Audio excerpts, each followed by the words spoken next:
Well, we also remember the courage and selflessness of the men and women on United Airlines Flight 93. It crashed to the ground in Shanksville, Pennsylvania, after the group of passengers stormed the cockpit, preventing the plane from reaching the U.S. Capitol, its presumed target.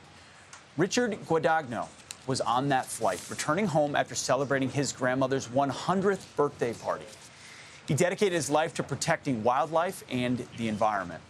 His cousin, Colonel Chris Whalen, joins me now from the crash site in Shanksville. Colonel, thanks so much for being here.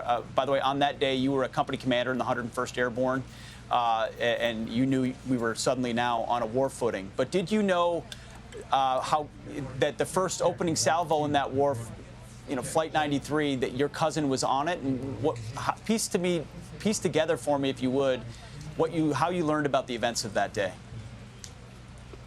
So I was very busy that day with my work stuff, company command meetings, and so the other events of 9/11 occurring, we kind of watched throughout the day, the morning, and then later in the day, much later, when I was heading home, my father had called me and told me that my wife's cousin, my second cousin, Richard, had been on that flight. Until then, I had no idea.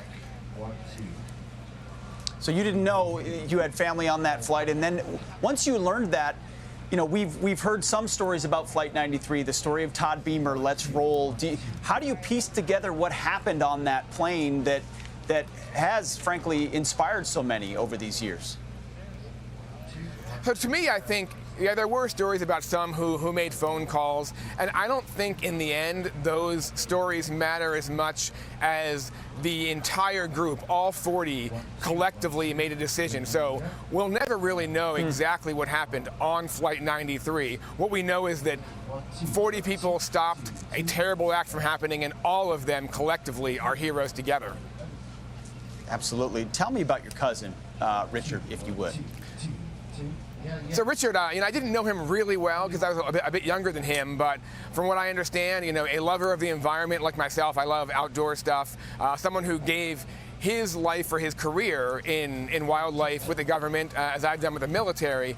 Also someone who had a lot of passion, whether it was gardening or playing music. In fact, he built his own guitars to play on, loved to cook. So whatever Richard did, he did to the fullest, and that's just an inspiring thing on its own, above and beyond the actual events of today. No doubt. And Colonel, I presume as a company commander, you were a captain on that day. How did it change your life? Reflect on the 20 years as a service member. Yeah, I came in the military several years before 9/11, and didn't expect to have much of my career caught up in the events of that. And while that's important, and it has shaped my career, I think today is really about 9/11 and the civilians in all 3 locations, and not the events since then.